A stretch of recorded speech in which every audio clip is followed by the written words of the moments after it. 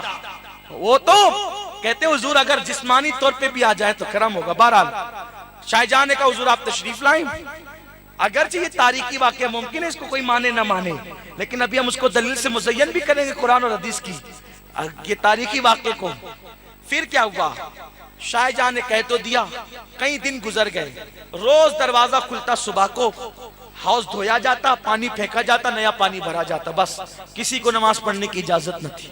شب جمعہ میں شاہ جہاں نے خواب دیکھا کہ حضور تشریف لائے، مسجد کے اندر اترے، اترنے کے بعد حضور نے بیٹھ کے وضو کیا، اور حضور آئے تو حضور کو وضو کی ضرورت کیا ہے، لیکن حضور نے وضو کیا، وضو کرنے کے بعد حضور نے نماز پڑھی، آنکھ کھلی، غسل کیا، علماء کو، سادات کو، مشائخ کو اور سپاہی کو لے کر لال قلعے کے راستے سے جامع مسجد آئے، اندر سے راستہ تھا، اب بھی ہے، تو آئے تو کہا کہ جمعہ کی نماز سے مسجد شروع کر دو۔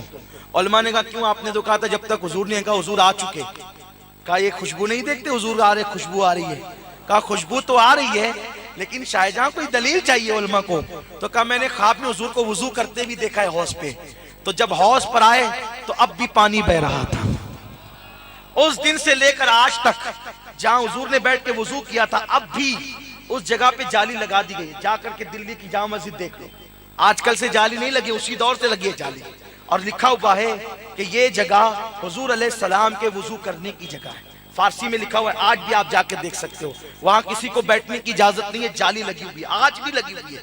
اب آپ مجھے بتائیں کہ حضور آ کر مسجد کا افتتاح کرتے ہیں، سارے علماء نے اتفاق کیا، تو یہ عوام اور خواص کا عقیدہ کب تک تھا؟ 1857 سے پہلے تک تھا، لیکن جب انگریز آیا تو اس نے ہمیں لڑانا چاہا، اور یہودیوں نے عیسائیوں میں فرقے بنائے، تو انہوں نے بھی ہمارے اندر فرقے بنائے، اور پھر ہندوستان کا مسلمان فرقوں میں تقسیم ہونے لگا، لڑائیاں شروع ہو گئی۔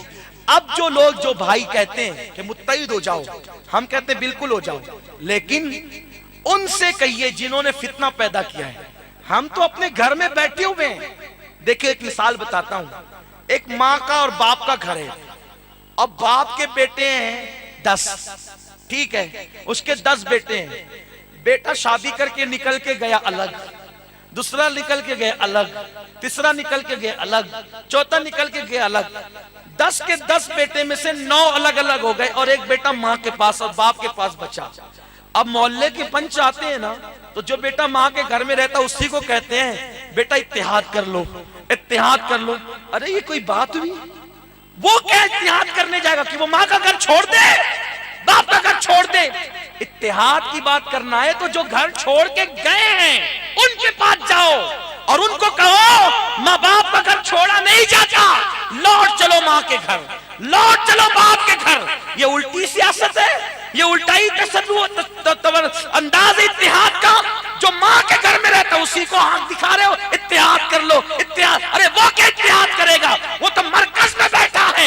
ان نو بدبختوں کو بول کہ گھر چھوڑ کے جانے والوں نیا گھر چھوڑ دو, پرانے گھر لوٹ چلو. خدا کی قسم صحابہ اہل سنت تھے, علم غیب کے ماننے والے تھے, حاضر و ناظر کے ماننے والے تھے, حیات النبی کے ماننے والے تھے, اولیاء کے ماننے والے تھے, حضور کے مزار پہ چادر چڑھانے والے تھے, آقا کا میلاد منانے والے تھے, اہل بیت کے ہاتھ اور قدم چومنے والے تھے, گنبد بنانے والے تھے, مزار کی تعظیم کرنے والے تھے, توسل کے قائل تھے, وسیلے کے قائل تھے, حضور کے تلووں کا دھول پیتے تھے, حضور کے تبرکات کا احترام کرتے تھے. وہ سب ہم کر رہے ہیں اور ہم نبی اور صحابہ کے مسلک کے گھر میں بیٹھے ہوئے ہیں. لوگ ہم ہی کو کہتے اتحاد کر لو, ہم کیا کریں, ہم تو مرکز میں بیٹھے ہوئے ہیں. وہ لوگ جو ہم سے ٹوٹ کر علم غیب کے منکر ہوئے ہیں اور جنہوں نے دل کی الگ بنا رکھی ہے, ان کو کہو چھوڑو وہ گھر جو 1857 کے بعد تعمیر کیا, چھوڑو وہ گھر اور لوٹ چلو اس طرف جو گھر چھوڑ کے تم آئے ہو. لوگوں کو ان کو کہنا چاہیے, لوگ ہمیں کہتے ہیں.